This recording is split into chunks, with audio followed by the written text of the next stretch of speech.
Mediocre Rumble Brothers. And we are gathered here to discuss some hot takes and things like that. We are not including Jordan in this call because it's, well, Mother's Day and he's busy.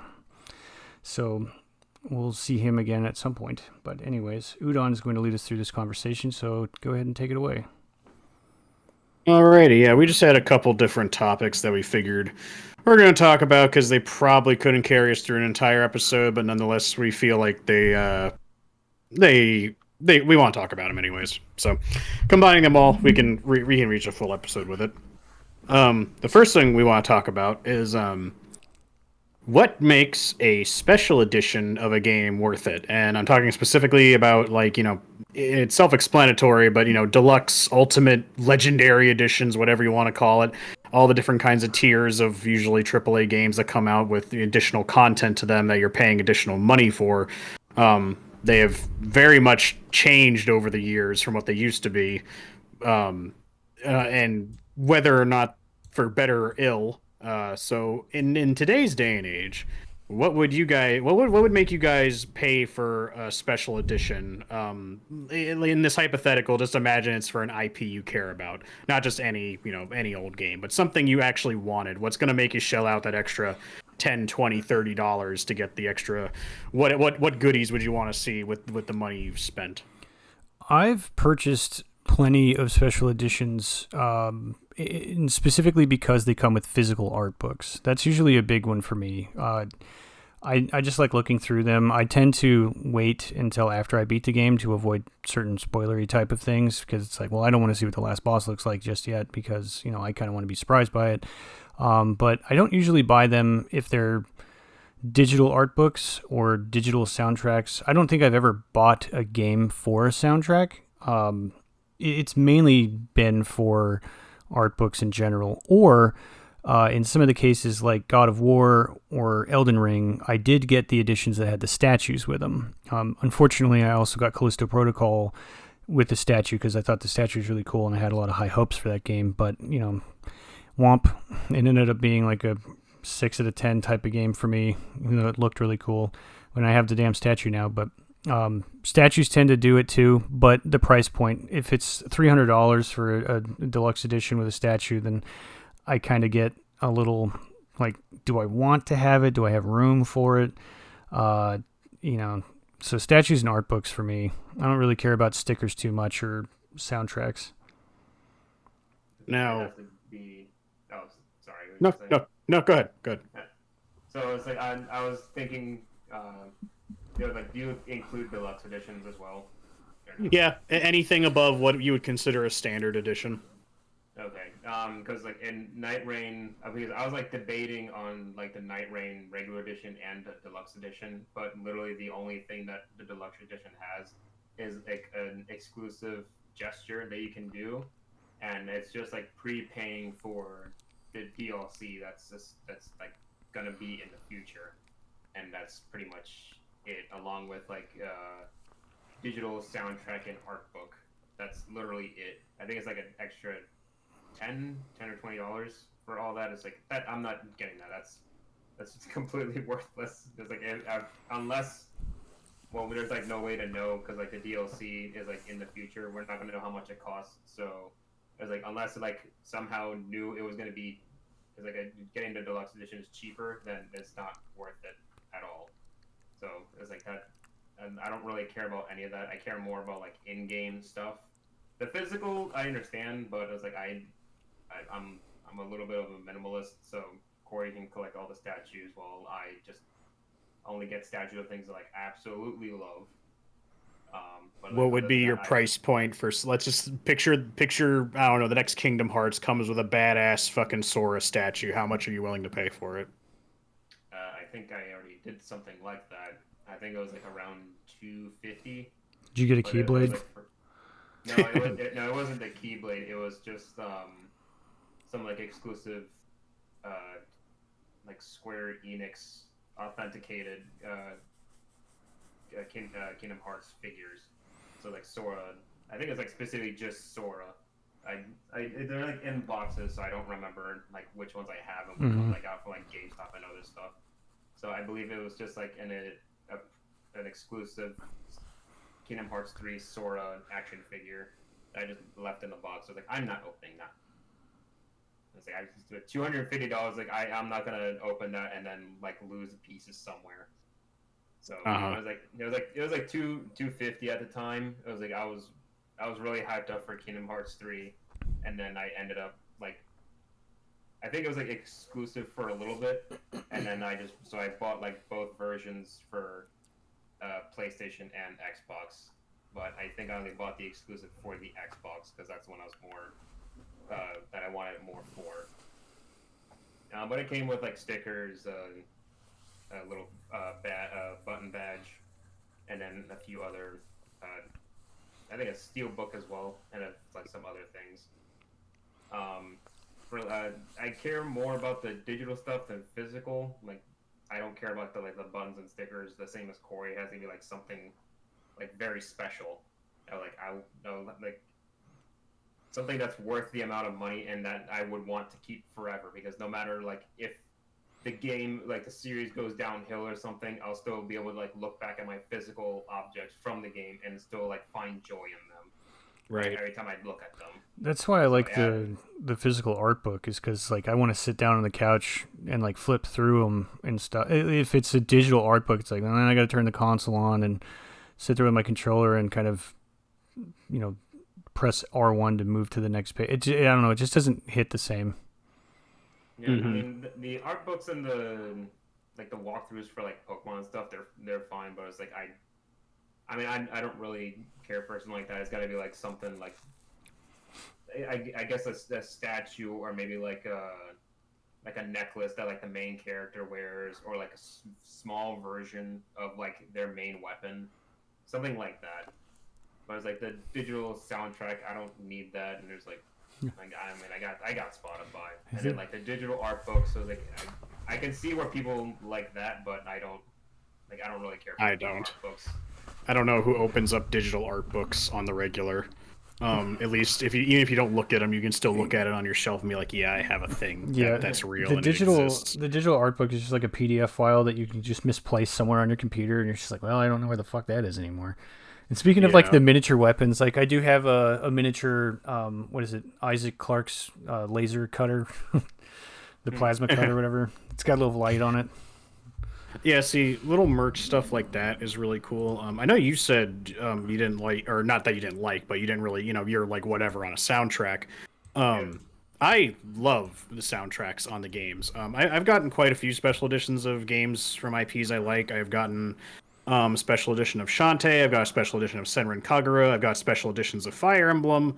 All of them came with soundtracks, and I like having them on physical CDs because back in the dark ages when I was a barbarian and I didn't know what Spotify even was, that was basically all I was listening to in my car. Yeah. I had Shantae CDs, Persona CDs. Granted, this Persona CDs I had to buy separately, but point being, I had lots of game soundtracks from special editions I had, and I was listening to them in my car all the time. Xenoblade Chronicles 2 had this that came with a soundtrack. I like having those physically. Again, almost kind of like, I mean, I agree with you. Like, music itself is readily available, usually on Spotify or some other device. And unlike an art book, it's easy to queue up music digitally and not really care. But at the same time, still a neat little thing you can have on your shelf, a little collection of game albums that you own, basically. Especially with Shantae's, for me specifically, because for whatever reason, I don't know what the reasoning is, Shantae's album is on Spotify, but you can't listen to it. I don't understand why. You can see it, but you can't play it. I don't get it. And to be fair, it's not that I'm not saying that I don't care about the soundtrack of the game. I'm just saying that a soundtrack isn't the thing that draws me to purchase like a special edition. I just wanted to clarify that because like I enjoy the music of games. I didn't mean to insinuate that. No, yeah, that's why. Not for you, just any listener or whatever kind of thing. It's like this guy hates music. What the hell? Yeah. No, yes, Corey, you're the only person on this world that hates music. I was trying to present it in a way that said that it's not that doesn't affect your opinion on whether or not you're going to buy a special edition of a whatever. Yeah, again, like the CD is fine, but I was like, yeah, for like music like that, it was like the CD is fine, but if I've been listening to like the Lives of MP like soundtrack, and it's just like really cool to listen to records that you actually have to listen to in the game to gain humanity. Like a CD of that is fine, but I'll be more intrigued if I can get like an actual like record that you have to go and collect in the game to like actually play in real life. Like it'd be cool, like a vinyl record over the CD.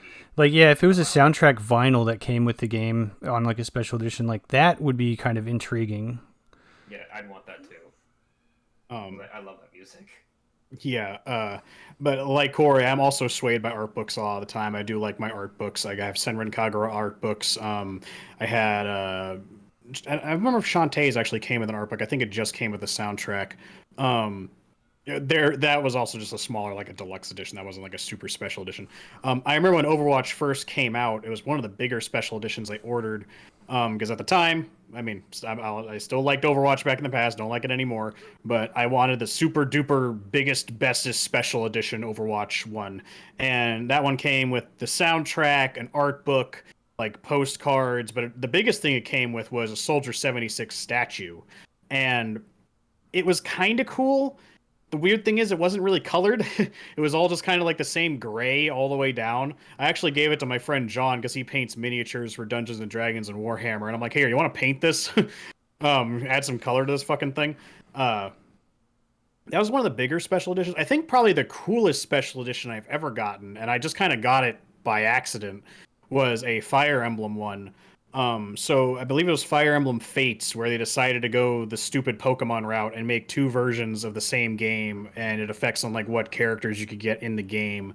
But there was a special edition that you could order that was in limited quantities that basically smashed because how the game worked is that each game was the same storyline but viewed from a different faction, and then basically the true ending, the true storyline was like a DLC you had to buy after the fact.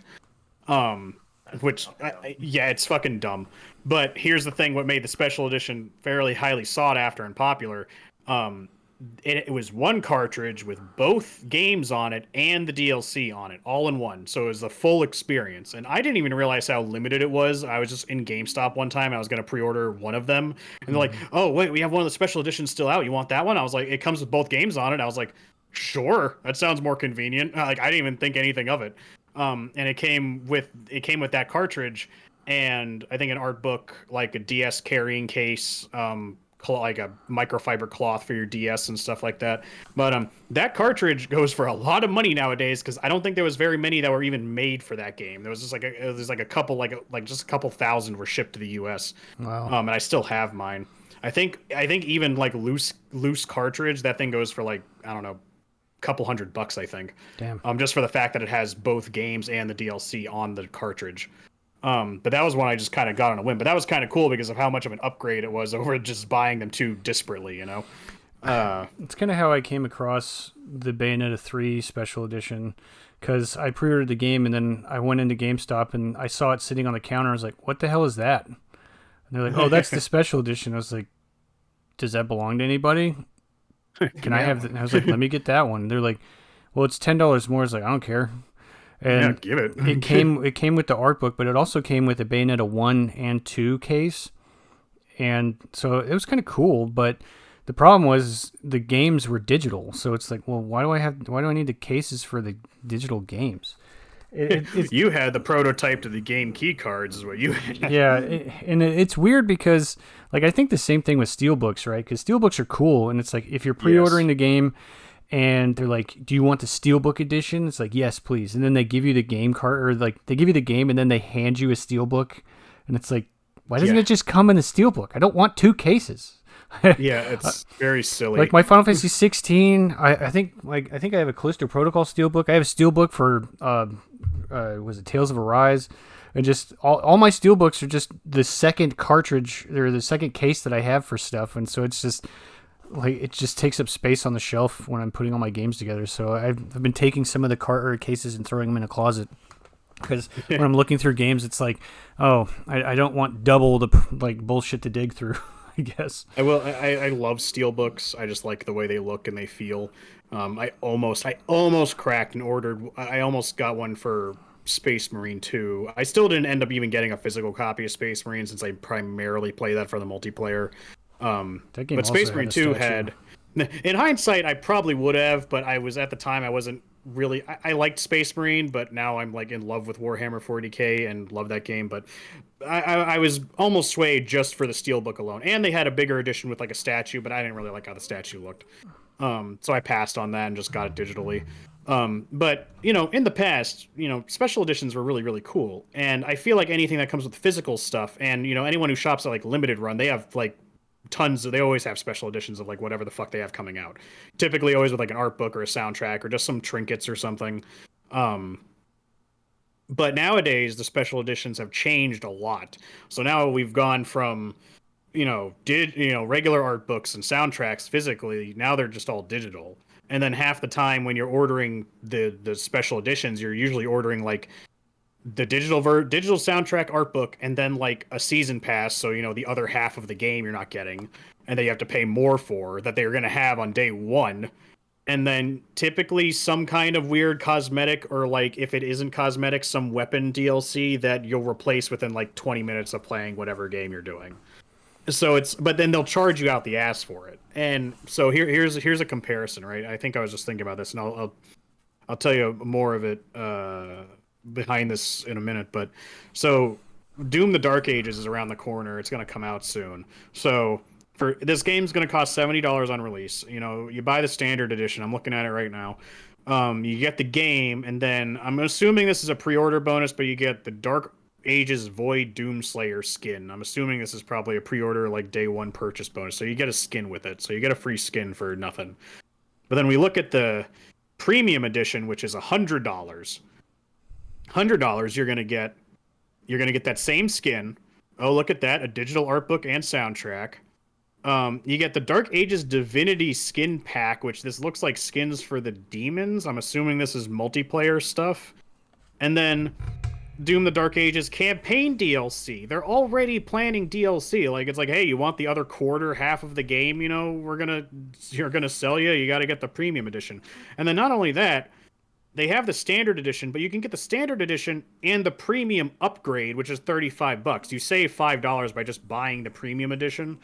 But like, I don't know, for $100, that sounds like bullshit. That sounds like nothing. You get some skins, the other half of the game, and then non-existent digital sound, art book and soundtrack. Does that sound worth it to you guys? Like, imagine you're a huge Doom fan. Are you gonna pay $100 for that? Like $100, or I guess what you're really asking me is, would I pay $30 for a character skin and like and a soundtrack? It's like, not really. I mean, even if you bought the soundtrack separately, the soundtrack is probably going to be an average about $16.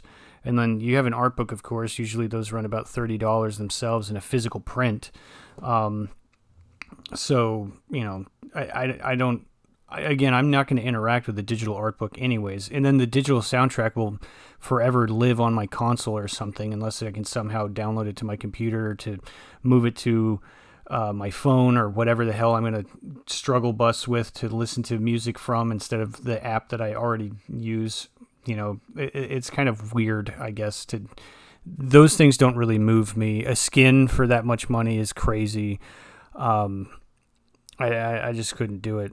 And then promises of like DLC stuff. I mean, if we want to talk about that, I kind of hate that practice too, where they go, oh, get the battle pass or season 1 pass if you get the super deluxe edition, because technically they don't even have to deliver on that. You're just pre-purchasing trust me, bro, we're making DLC. Granted, Doom is an IP that would probably earn that, but there are games that have been new IPs that have also tried to run that stupid nonsense. But doesn't it feel weird that, like, even if you're assured that it's going to come out, I think it's weird that it's like you already know you're going to make more game. Yeah. Like, why not just give me that part of the game? Before we'd pay $100 for a physical soundtrack, a physical art book, a steel book case with it, and then probably, I don't know, some keychains, some sticker, like something other physically you can have, a small figurine, like something like that.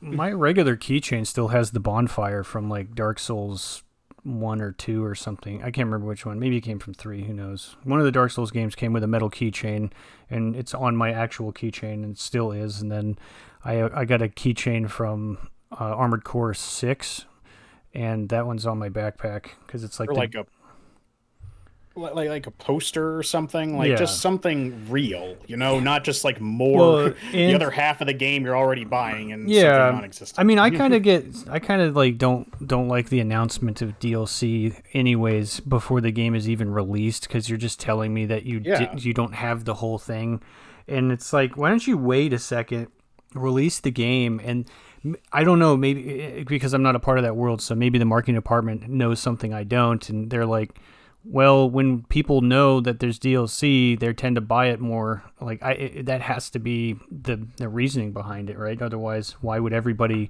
announce a season pass, battle pass, nonsense, DLC crap here before the game even comes out? Because it's like, how do you know that I'm even going to want to play that extra shit? I haven't even played your game.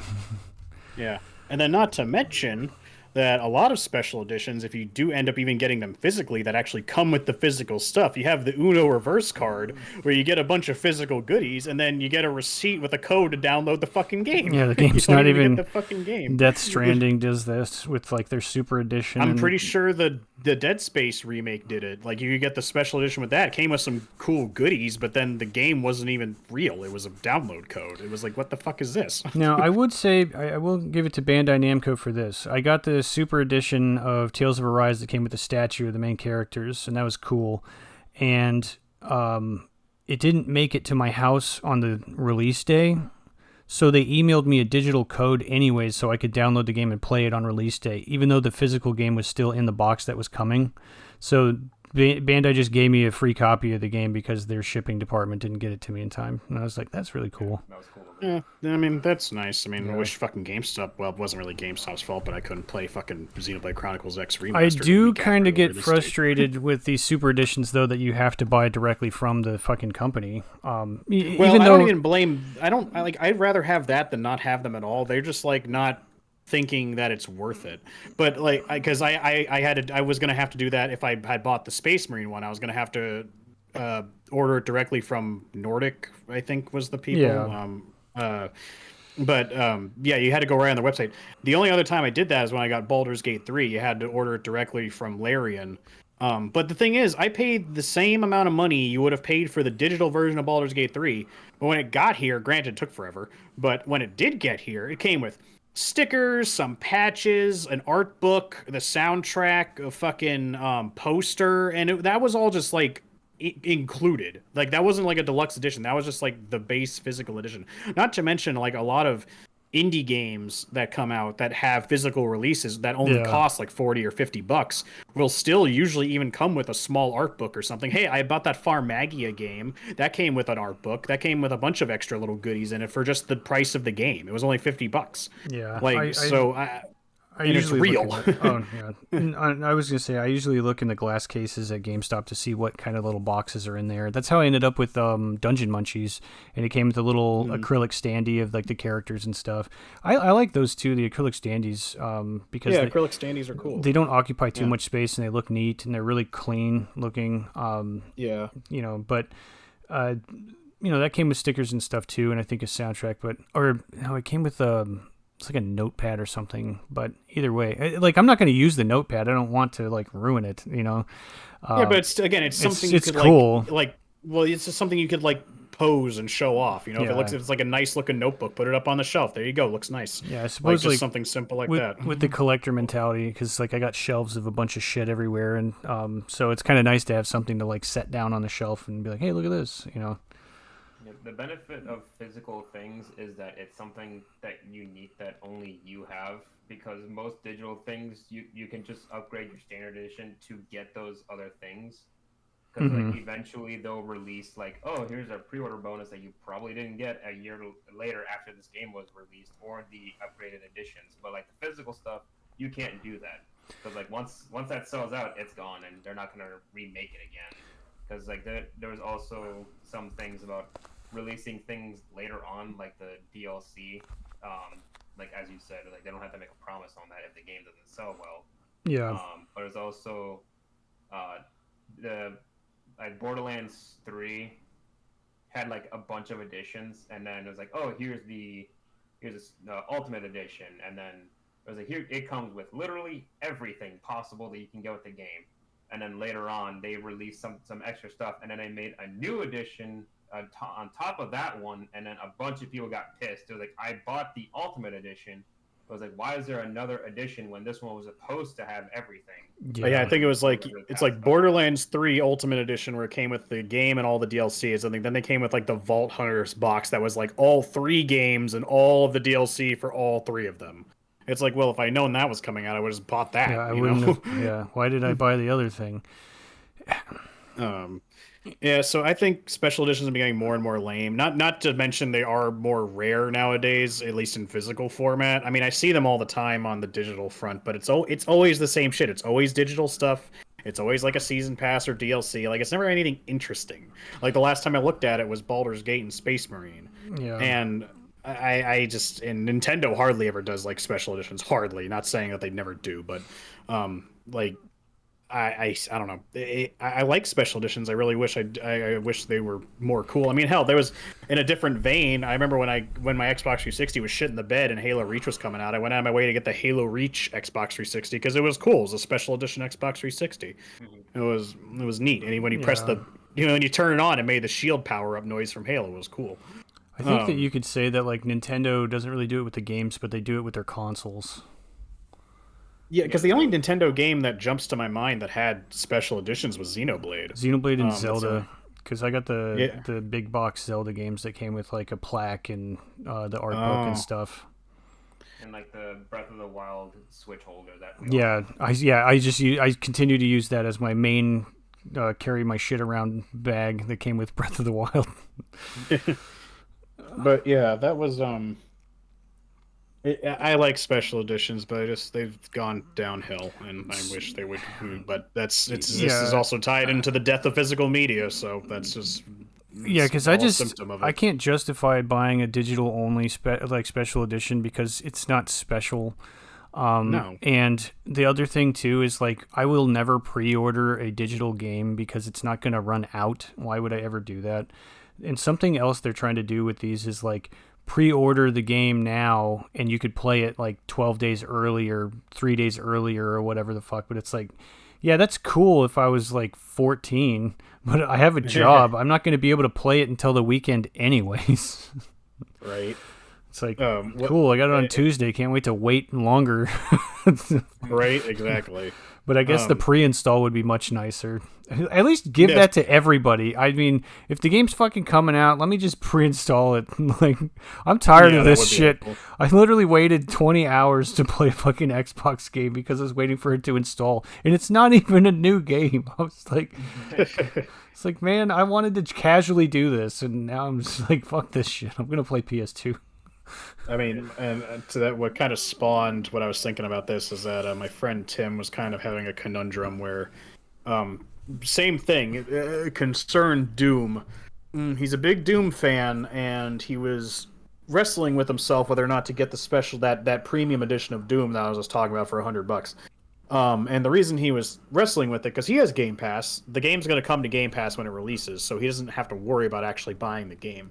But basically, long story short, I guess in regards to Doom Eternal, Bethesda ID Softworks or whatever was having some kind of dispute with the music creator of Doom Eternal, and blah blah blah. Long story short, you can't listen to the music from that game anywhere unless you had the physical CD that released with the deluxe edition of that game, or digital even. So he really likes the music from Doom, and he's wrestling with himself like, do I buy this premium edition just in case the same thing happens and I can't ever get this music again? And I had to be like, well, at that point, dude, you're kind of questioning, is this soundtrack, is this digital soundtrack, not even a physical one, this digital soundtrack worth $100 to you? Because that's basically what you're buying, because you're going to be able to play the game anyways, but, is it really worth it for just the soundtrack? Especially because it's not even... You might as well just play the game instead of turning on your console just to listen to the music. Right. Yeah. But I mean, I can understand. It's all about that. Like, even he was considering even just having it, even if it was only in a digital format. I think he finally decided against it, but I can sympathize. it's that fear of missing out thing, and like he's afraid that he's not gonna be able to have like a not have it with him in the future. Again, get the physical media. Probably would have been easier if he was gonna get a physical CD with it, but just the fact it was digital was probably the deal breaker. I think my favorite part about special editions is when I like totally fuck up the flow of the line at GameStop when they go like, "Do you want the digital or the deluxe edition or the standard edition?" I go, "What's in the deluxe?" And they're like, "Oh, I don't know." And so they have to let me use for some reason every GameStop across the planet has the slowest internet in the world, and so there's like takes like 10 minutes for them to like look something up that I could just Google on my phone and probably find it faster. But it's like, yeah, you offered it. I thought you knew the answer. Like I thought you knew the answer. I'm not gonna buy it if you don't know what it is. And that's why I still like buying, special editions at limited run, because I liked all the Shantae swag it came with. All sorts of different. There's a bunch of goodies, crazy little shits in there. I have like 3 Shantae posters around my house that each came from a different special edition. I have acrylic standees of Shantae. I got all the soundtracks for the games. All of them came with steel bookcases. Like they're cool special editions. But they're not infallible. I remember I was debating when to get this Overlord one as Escape from Nazarick there the last time I was there with you guys, and the back of that box was vague, to say the least. I wasn't really sure what I was getting with the special edition, so I decided against it. But anyways, yeah, it's like the last special edition that I got, I believe I think it was Skyrim special edition, and it was like literally the only thing on it is there's like, oh, slightly better graphics, and then all the Creation Club stuff that shouldn't even have like existed because there's like unofficial version that you can download without paying for it, and then the ability to use mods. So it's just like cool. I mean, I still played it for a while. It was like wait, usually go back to Skyrim, but it's like that's not really a whole lot. I think I have Skyrim on almost every console. Yeah. I was really on the fence of that Night Rain statue because I thought it looked fucking cool, but I was like, I don't really want to drop that much money for a game that's basically just online. It'd be like buying a super edition of Fortnite or something. It's like... Well, yeah, when Fate Samurai Remnant was coming out, in Japan they had one where they had the main servant character, Miyamoto Musashi, they had a statue of her on like a super duper special edition. I was like, ooh, I hope that comes over here. It didn't. Well, the game did, but not that edition didn't come. Granted, I could have ordered that statue separately, but by itself they were charging way more than what I thought was worth for it anyways, but so I kind of passed on it. But it would have been neat. It was a really nice statue. Basically, the entire price of that was basically just the statue. Almost like the game was very secondary to that package. I think if Final Fantasy VII's final part that's coming out, because they somehow have convinced me to buy all 3 discs separately, if they do a statue edition of some kind, I will probably buy that one though, because it's the last one in there, and I have like Advent Children statues and other things, so it'd be kind of cool to have like another modern day Cloud rendition. Yeah. But yeah, special editions. Physical stuff's cool. Digital stuff's not. All right. Moving on to the second topic. I'll save hot takes for last since that's more of a generalized thing. But second thing we want to talk about is what kind of realism do we want from video games? And when I ask this question, it's let me give you an example.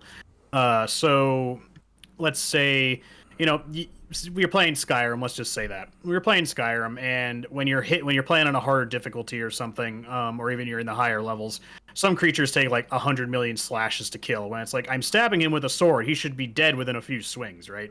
But then at the same moment, your Dragonborn's going to be carrying 800,000 pounds of equipment, 17 great hammers, 100 piles of food and dragon bones, and apparently he's just sticking them all his butt because you don't know where he's carrying all of it, but you don't really question it. You just want to carry stuff. Yeah. But then you have games like Kingdom Come Deliverance that has like a heavy emphasis on realism, and people love it.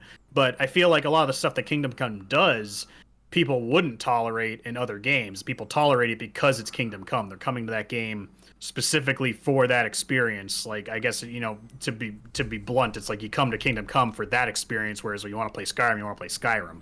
But where do you draw the line? Because I know, me personally, I think a big drawback for a game like what was it? It was Ubisoft's weird shooter, third-person shooter thing. The Division. Oh Uh, yeah. so that game was really fucking weird to me because I hate putting 8 billion bullets into a guy wearing a beanie and he doesn't die. And I'm just like, Yeah, dude, like just because he this has is so video game. a red It's just a title over his guy. head. Yeah. Like I have the same feeling when I play Destiny, but at least in there they have the fucking excuse it's like some fucking alien Over creature, shields but I and will blah blah feel blah. horrible shooting something 1 billion times before it actually fucking dies. Um so yeah, I'll open the floor on that. I mean, like, what does that mean to you guys? What kind of realism do you like in games, and what kind of games do they apply to? Because I feel like this is something that's a game by game basis, not something that you want overall. Yeah, I think you have to find the fun when you're creating a game in general, and so like it kind of it hold on, let me sort my thoughts here.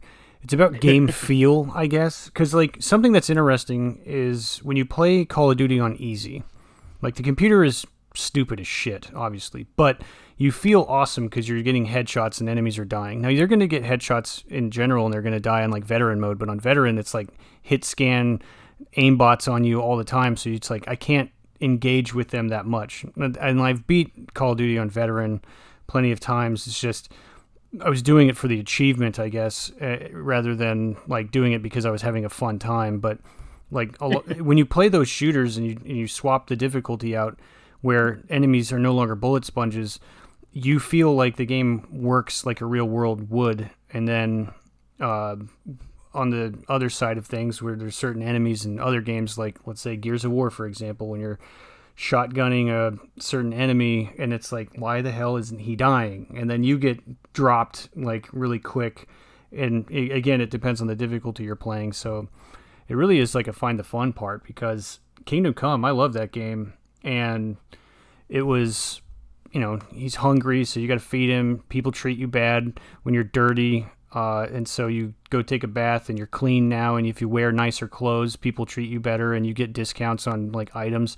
So it kind of works itself into the mechanics of the world, whereas like some other games, they're like, oh, it's realistic because there's a weight limit on what you can carry, and that's the only thing. It's like, why not just let me carry everything, I guess? Because if the only realistic part of this game is that things are heavy, then why not do that with other stuff, I guess. So, I mean, the comparison between Kingdom Come and Skyrim is like Kingdom Come is like based on like it solely stands on the realism of like the medieval times, and then Skyrim is just like the same thing, but it is fancy. It has dragons and all that, so you can get away with some things because of the magic aspect. But like Kingdom Come is like specifically on the realism, like the everyday like life realism and difficulty. Like you have to eat, you have to shower because like the realism stems from the way people actually look at your character that you're playing. It was like how well you take care of them, like a daycare simulator or something like that. But like the realism, daycare simulator. That's the realism stems from like the way you attack, where you attack, and like how well you are at doing very minimal things. Not good at it at all in that game. You also start the game with the inability to read because you're just a blacksmith peasant. So you actually have to go find someone to teach you how to read, so you can actually read the books that you find everywhere. Because it's like I picked up a book. I was like, what the hell is this? I was like, there was like some words were missing. Henry's just stupid. And then they were all scrabbled. He's a simple boy who starts by throwing shit at a house in the very beginning of the first game. And then Skyrim is just like you literally go to statues for like power-ups and things like that. You're throwing fire like out of your hands. It's like, oh, I can carry 7 warhammers on my back. It's like, yeah, that's fine. I'm also fighting a goddamn dragon by myself. So I mean, it's like it really depends on like what, because like not only is there like a difficulty settings for both of those games, it's also like how much stuff you want to like end up doing in the game, because I know there's like a mod that keeps showing up on the recommended and like highly downloaded section of the mods for Skyrim is the survival mod, where you can basically just like play with the same like eating, sleeping, and then like all those like daily needs for like the human body that you have to do for Kingdom Come. So it's like people like that type of thing. I was like, I'm cool one way or the other. I like both of those games, regardless of like the multitasking aspect of those little details. But I do find it annoying sometimes. Like I actually finished Skyrim a few times, and I have yet to finish the first Kingdom Come once because of like how long and how much I have to do on the side just to get everything done. But also, it's like the more mechanics, the more you have to pay attention to. It adds to the difficulty, which I'm like, again, I understand that people like it, but there's also like some difficulty things that Skyrim like needs to be fixed, because I do see a lot of complaints for video games like having a higher difficulty, but like it's not really like addition to new mechanics. Like the game is actually harder. It's just like the simple enemies do more damage and then you do less damage. You're like, cool. That's really the only difference between the high difficulty and low difficulty. Yeah, you did the bare minimum. Yeah. So like adding more mechanics just makes the game more interesting to play at higher difficulties. Like Legendary Skyrim on Legendary is an easier time for me than Kingdom Come on regular difficulty. Yeah. So like that's the mass difference because of all those mechanics added to it. Yeah, and even though like, because we play a lot of variety of things, so it's like somebody who really loves Kingdom Come or somebody who might enjoy Kingdom Come might not like Skyrim as much. Granted, I don't really think I've met anybody that doesn't really like Skyrim. I mean, it's not I don't think it's the greatest game of all time, but it is very fun. But both of them are, first-person fantasy games, and it's just one of them is dramatically different than the other. It's kind of like one of a guilty pleasure genre that I like playing is racing games, and you have games like Gran Turismo, which is like a car sim game, and I do like that. But I also like Ridge Racer 7. That game is way arcadey and like crazy. But sometimes I want to play a racing game that's just not like so much micromanaging, and then the other time it's just kind of like I want to see if I can build a really good car. It's kind of the same thing with like I want to just fuck around in Skyrim, or like I want to. It's funny because you're still fucking around in Kingdom Come, but it's just like there's so much weird little things that you can do in Kingdom Come that just make it so fun. And I like those systems, like the managing systems like that, and I like seeing it kind of implemented in other games. Like there's this DS game called Contact, and the way their healing mechanic works is that your character has a stomach, and you eat. Really?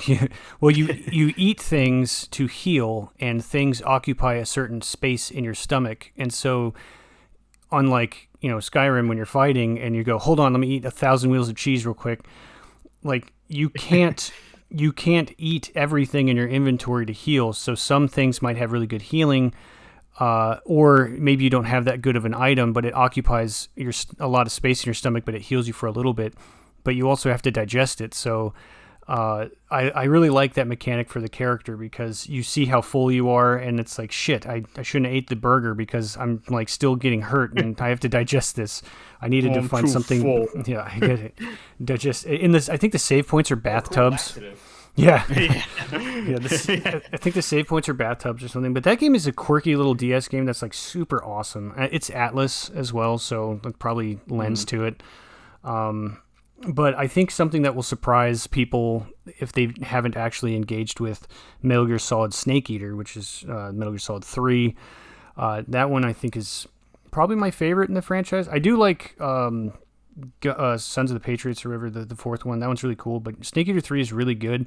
And Kojima loves to add a bunch of little crazy details and all this shit.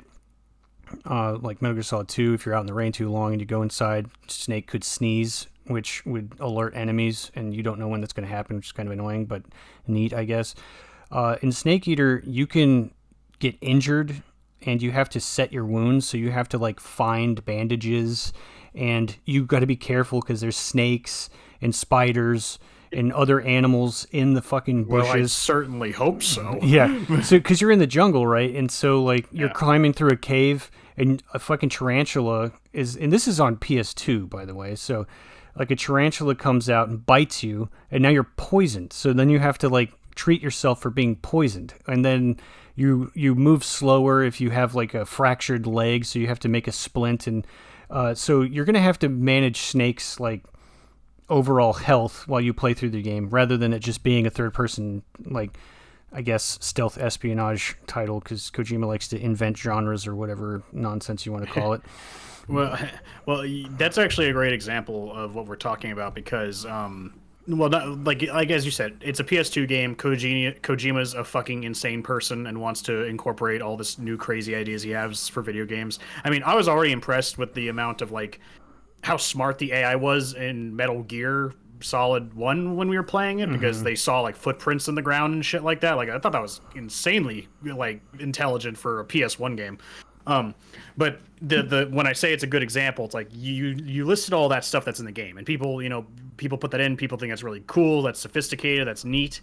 But I actually said this on the podcast, probably on the same episode as Metal Gear, is like, in the sniper duel I said on the podcast, in the sniper duel, Kojima wanted it to last like a real world week, because I guess he just read a book or saw a movie about like an IRL sniper battle in like mountains that took like weeks to do. And that's, quote unquote realistic. But when he brought it to game tester, he was trying to teach testing out within his team, and his team was like, no, we're not doing that. Yeah, I would not want to do that. Well, because they would play it for like an hour, and they're like, what's supposed to be happening? And Kojima's sitting there giggling, going like, hey, it's gonna last a week. It's like super realistic and cool, right? And they're like, no, dude. I can't imagine that fight would be literally longer than the rest of the game. Well, yeah, but that's what I'm saying, right? Yeah. He thought it'd be cool because it's realistic, but that's where they drew the line, because they're like, all right, we can deal with breaking bones and poison spiders and shit like that, but the world's longest fucking ladder. Yeah, it's like, but sniper battle lasting like an in-game, like real life week? No. And the remnants of that is the Easter egg, where if you speed up time for like, I think, what did you say, for like a week or something like that, the dude dies of old age or whatever. Yeah. That's where that Easter egg came from, was that's like the remnant, that was like his consolation prize for his idea, was that basically. Note to self, so if you see him in the wheelchair getting pushed to the helicopter, shoot him then. Yeah. But I mean, on my end, I guess I'm rather specific. I feel like I think about this more when it comes to shooter games more than anything else, because I feel like stuff like Halo and Gears of War really gets it for me. I don't mind if a creature or an enemy can take a few bullets, but basically Halo's rules, outside of something like a hunter, if its head is unprotected and you shoot it, it's dead. Like, that's just it, because bullet in head equals dead. But write that down. But they circumvent that with elites having shields. The brutes have helmets on, so you have to circumvent some defenses in order to put that final bullet in. So shooting some enemies a little bit doesn't, is fine, and I'm fine with you shoot body shots, and it's gonna take, they'll still die from it, but it's gonna take significantly longer. And same thing with Gears of War. You hit something with a sniper rifle, its head's just gonna fucking explode. Because it's just dead, or a grenade, they're gonna die. Like, I feel like a lot of damages like that is makes sense to me. Even in Space Marine, like, most creatures will die of one headshot, but even the bigger warriors, they're not gonna take one headshot, but you're gonna do significantly increased damage by popping headshots off, and you're gonna get them in an executable state much faster by doing it. So, and it's still fast enough that it doesn't bother me. But again, something like The Division, where I'm pouring bullets into some random dude's face, and he is just eating it like he's eating his fucking Wheaties for breakfast. Like, I'm just like, why aren't you dying? Like, this feels horrible. And I even feel that way sometimes in games like Borderlands. Once you crank up the difficulty too high or something, it just takes too long shooting at someone to kill it. Even in Destiny, I didn't really like it. Destiny kind of had the same rules. You had like weak spots and stuff, but I don't like raid bosses. It's the same thing in like World of Warcraft. I hate raids because I don't like seeing 50 characters shooting off a bajillion spells trying to kill one dude. Like, it's really weird. Doesn't feel very good. It's the same thing in Doom Eternal. It's just like, it was like, I shot off all your skin with bullets. How are you not dead? Yeah, it's like, please stop being alive. So basically, it's like I like in gun games. It's like if you're gonna let me shoot him in the face, that better kill them, or it better significantly speed up the process of me killing him. When it comes to something like swords, I actually don't really like Skyrim's system because you're not really incentivized to like block, and there's not really a parry system. It's just kind of like you swing your weapons at each other, and whoever has more health or damage wins. Unlike something like Witcher that has like a lot of emphasis on like parries and dodges, and the time to kill is much lower in that game, at least when it comes to the human enemies. I'm fine stabbing a giant monster takes more than like 2 stabs to kill, but like when it came to like human enemies, they would die much faster. But it's a lot more about finesse, about looking for openings. Like it's a lot more dangerous. You're not just like 2 action figures slamming your fucking weapons into each other. I mean, I'll say that for Skyrim, it's just like blocking. You can use it for any one-handed weapon while having nothing in the other, but you get more benefit from using a shield because because there's like some things that you can only do with a shield, and then some things that can transition over to just not using a shield and only using a one-handed weapon. But it's just like, which one would you prefer? I guess I just never felt very, very rewarded by it. I just felt like it was always easier just to swing my sword or whatever, and just my DPS is better than your DPS, so I win. Like with Space Marine, I'm incentivized to parry and dodge attacks, because if I do, I get a gun strike off, and if I get a gun strike, not only does that do damage to the enemy, I get armor back. So it's very beneficial for me to parry in that system instead of just swinging because if you just sit there and swing your melee weapon like haphazardly, you're just going to get your ass kicked. So you're incentivized to parry. So it feels like a better back and forth with like melee weapons that way to me, anyways. When I think it's just some games, just like they give you this ability, but it's not exactly visible. Like it would be helpful if it was. You can actually see if what you're doing is correct. But it's like it's like not just Skyrim. There's like a lot of games where it's like, oh, this does this if you do this, but it's like it doesn't have like a visual representation that's actually working. It's just more like stat based. Because in Skyrim it's just like, oh, if you block and if you do a successful block like right at the perfect moment, like just before getting hit, then you do more stamina damage to the enemy. Because like, but you can't see their stats at all. So it's like you just gotta believe the game that it's working or that you did it correctly.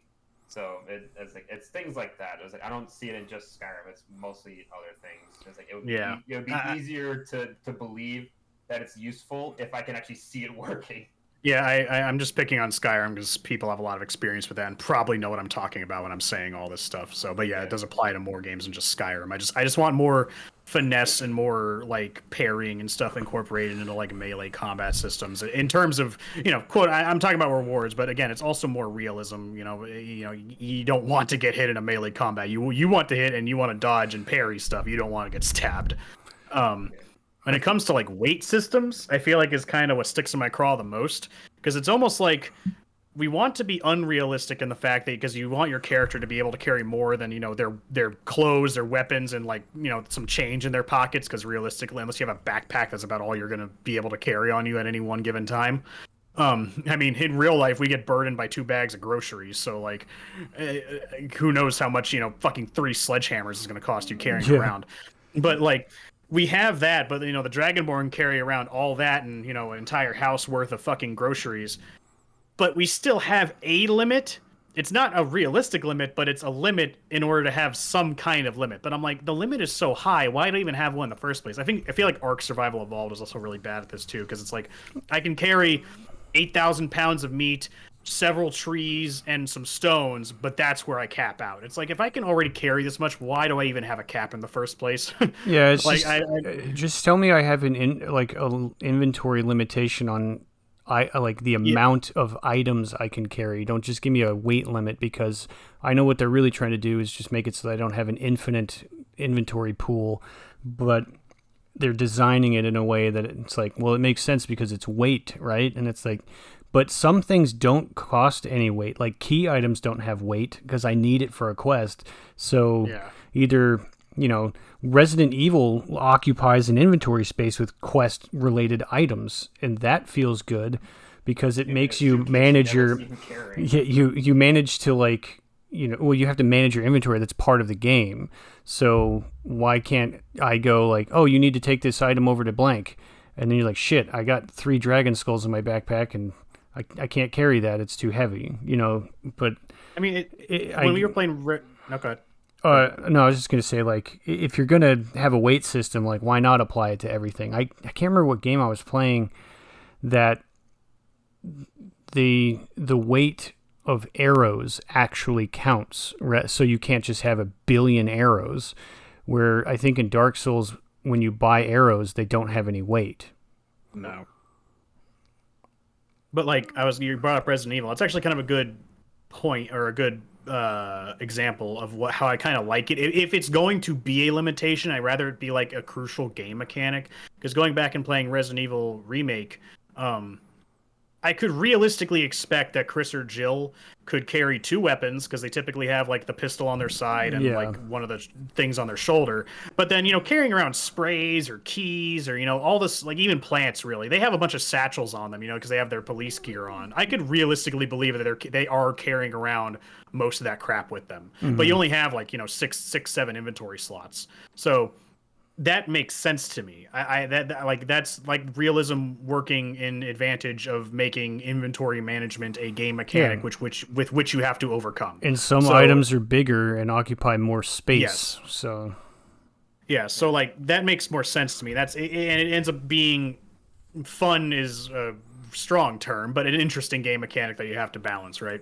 Yeah. Because I mean, when I look at Ark Survival Ascended, one of the most top downloaded mods is a mod that basically makes everything weigh 90% less and stacks everything because the weight system is just annoying. It's a nuisance. It doesn't make the game interesting. It just makes it annoying. So we just circumvent it entirely. Yeah, the difference, what I would prefer is the difference between the realistic and unrealistic is I would prefer the realism, but like what is it, like the threshold being like twice as much. Like it would normally take like maybe 2 to 4 bullets to kill like a regular enemy. So like in like a regular enemy in real life, but it's like in a game it was like, okay, so 2 to 4 bullets, 4 to 8 bullets for a regular enemy.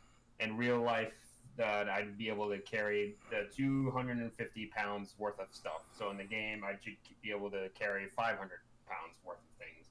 Because it's just like if everything is like super realistic, then it's like it would just be super inconvenient in like a video game world because it's like I'm in a video game. It's like I'm not gonna be super perfect at this for like the most of the part. Yeah. Because one issue that I did have with Cyberpunk was the stealth. I was trying to be stealthy, but it's just like it got to a point where like no matter how hard I tried, it just wasn't like actually working or like the way I was hoping. I was like, I've been playing this for so long, I shouldn't be this bad at it. But it's like but it's just like I don't know if I was doing something wrong or if that's just like how the game works. So eventually, I just gave up on it. Meanwhile, in Skyrim, it's just like, oh, I maxed out and stuff. Like I don't even have to try. I'm crouching right in front of you, and then you can't see me. Yeah, and you're like taking your fucking pants off, and they're like, must have been the wind. I mean, that's part of the find the fun thing, right? Because like depending on what you're doing, you're either developing a sim game or you're developing a video game, for lack of a better term. But when you're using sim-like mechanics to bring realism towards your video game without it being a true sim, then you got to think about how do you balance it. And that's why I think like the weight systems are strange if you're not going to carry it all the way through. If there's something that you're going to do in general, but you're not going to carry it all the way through, then why even have it? Like fall damage is something that is neat in some games, but like Borderlands 2, for example, I was playing that the other day, and like I can jump off a fucking mountain and nothing happens. But you play Breath of the Wild and jump off a cliff and you're gonna die, and it's like, oh, that makes sense. And then there's some games that look like you're not going to die when you have fall damage, but then you do die and there is fall damage, but it's like a platformer, a game about jumping, but it's not a game about like rage jumping, I guess, or like Super Meat Boy or something like that, where you're expected to die a bunch. So it's like this mechanic alone could break this entire game because you put fall damage in a game that revolves around falling, I guess. Hello, Super Mario Sunshine. But it's just like in like Dark Souls. It was like if that fall is enough to break your leg, you're dead. yeah. Yeah, so you got to get the cat ring or whatever it is. Something else that's kind of interesting with when you're like finding fun is like when you talk about fighting games, like Street Fighter or Mortal Kombat or whatever. Like, Mortal Kombat's obviously like just over the top crazy. It's like that guy is straight up dead. Like but you're still fighting, and it's, especially the X-ray moves. Yeah, the X-ray. It's like skull inwards, and he's like, "Nah, I'm good, bro." Yeah, I ate his brain, and he's like, "All right, let's go round 2." That's obviously like designed to be funny and stuff like that. But I'm thinking of games like Soul Calibur. Like that game's really cool, and I like the combat is flashy. I like all the weapons. Like I like how all the characters have different types of fighting styles with a weapon.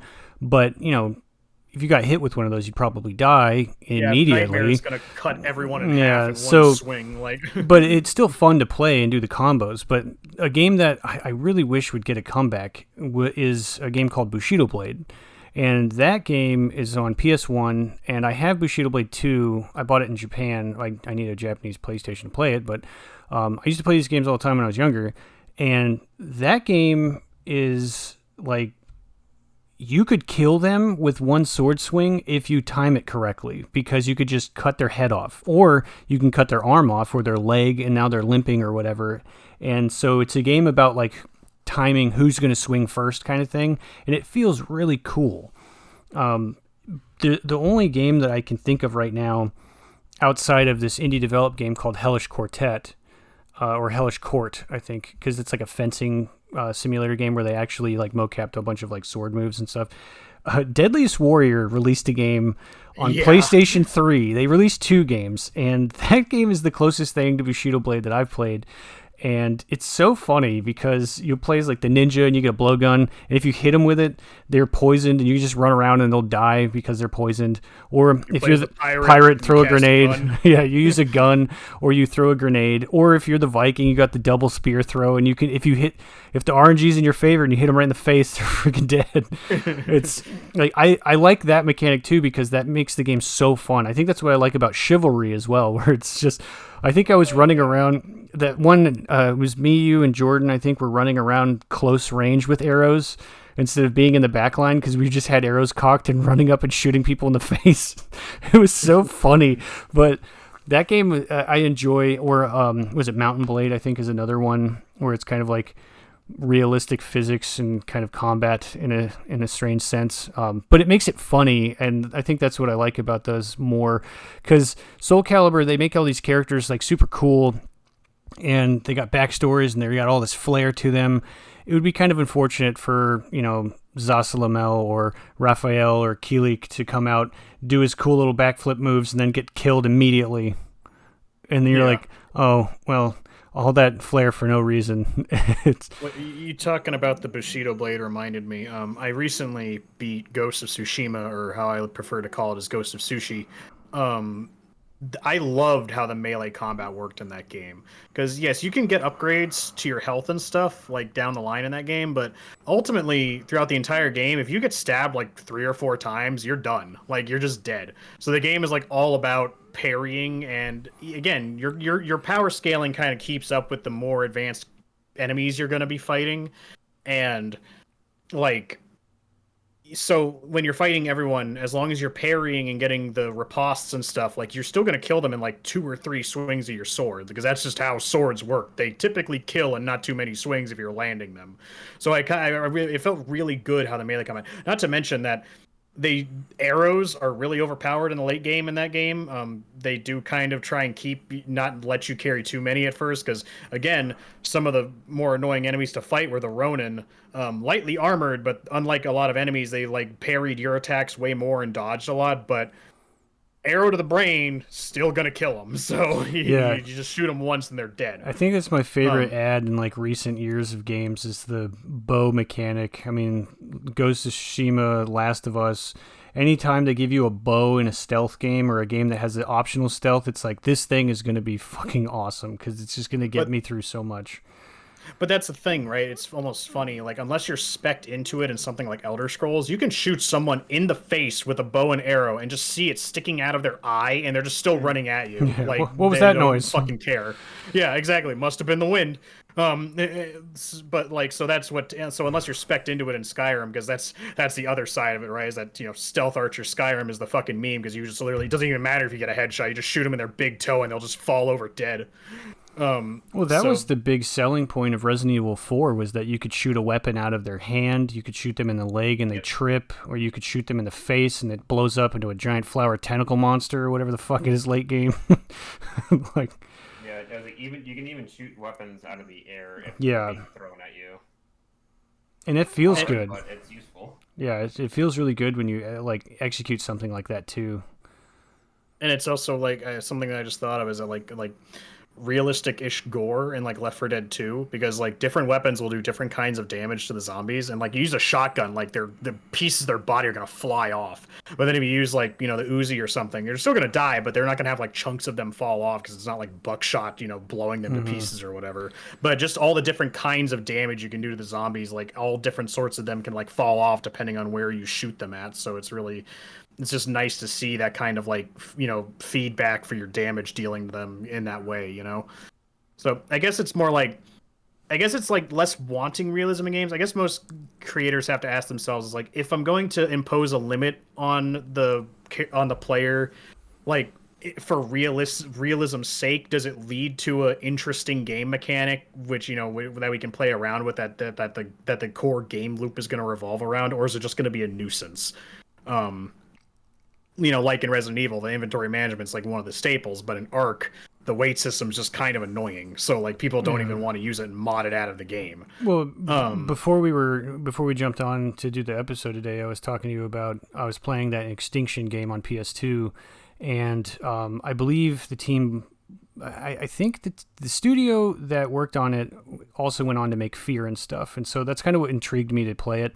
And it's kind of a Resident Evil game, but it has a little bit more verticality in the level design stuff. But the thing is they have a really interesting inventory system, because they don't have a limited Resident Evil inventory system. They have a auto reload all your ammo at the safe house area, because they wrote it into the story. It's not the greatest writing ever, but it was just like they explain away why this wall exists, because they need ammo just in case terrorists attack or something. So you have an infinite source of ammo to fill your bullets. So you don't have to worry about shooting all the monsters that are definitely all over the damn place. But they also have an infection, and you have to use like a CAT scan machine with a vaccine item you find. So the items are finite, and you put it in the machine and then climb in, and it cures your infection that comes from being bit by any of these monsters. The annoying part is that you cure it, you go outside where the monsters are, one little stupid asshole crawls up by your feet, and the controls are kind of weird because it's a classic PS2 game with inverted camera that you can't change, and next thing you know, he bites your feet, and now you're infected again, and you're like, damn it. So you're always dying, and you can find items to slow the infection, but ultimately you're going to be permanently infected unless you find another safe house or go back to the one you were at. It's kind of a cool mechanic, but at the same time it could feel annoying. Like, you don't die super fast, so the game is still playable. But I could see that if you were if you were dying faster than it is set up right now, then that mechanic would just definitely make me not want to play the game at all. Because it's like, great, I got poked by one stupid enemy again, and I used all my damn items. But they also have a battery thing, so you carry a charger around, or you have a battery bank, and then to save, it costs 2 battery. Then you can charge your battery, go back out. You can find an electric lock. It costs 4 batteries, so you got to manage your battery, which is another neat system for the game. So they have a little bit of things working for it, for something that's uniquely almost like a weird Antarctica thing, like horror game with action and really bad writing. But another game that also has like weird systems like that is Brave Fencer Musashi, and that game's charming and like super neat and just fun, but he also gets tired and needs to sleep. The annoying thing is he gets tired in the middle of fucking combat and will just lay on the ground and fall asleep if you didn't go back to rest. And it could happen when you're fighting a boss, and it just opens you up to getting wailed on. And then he'll be like, "Oh, I'm awake, I'm awake," and then you start running. He's like, "Oh, I'm tired again." He'll start walking really slow and dragging his sword. So it's like putting those mechanics in games could be neat, but then if you don't do it right, it also becomes just a giant burden because it's not something that you're playing with. It's something that you're playing against. It's similar to what I look at Majora's Mask's like 3-day timer. I know that makes some people upset, but I don't like being on an infinite timer for the most part, and Majora's Mask just made me panic. If I played it now, I'd probably enjoy it more, but I can't do it. You can slow down the time for that one, which made it significantly easier for me. I was like, I didn't know that the first time. So Well, you have the song. With you. Yeah. Yeah, you play the Song of Time backwards, and it slows it down. So you like have technically like 6 days worth of time, not 3. But like the limiting on what you can do in a game is like it really has to be balanced out. Like something like Ark Survival and Minecraft, it has to be like not weight limit but like space limit. And then if something for that's because those are like collecting things, so it's like that's the whole point. You're not going to burden someone for doing what the game is about, but like something for like Skyrim or Cyberpunk was like it's inventory management. It was like you don't need 7 Warhammers. You just want to pick them up so that way you can sell them. It was like, but you don't really need all of the keep it in your inventory, so that you gotta item management that. So you can do it by weight. Unless you're like me when you play Skyrim and you have every single potion under the sun, and you're like, I might need them someday. It's like you never use them, but I might need them sometime. You could put them in a trunk somewhere, but I'm never gonna come back to this spot to get items. Or whatever. Whenever there's like a storage box that doesn't universally carry items across, like Resident Evil's, because if Resident Evil's storage unit was like safe room specific, that would suck. Yep.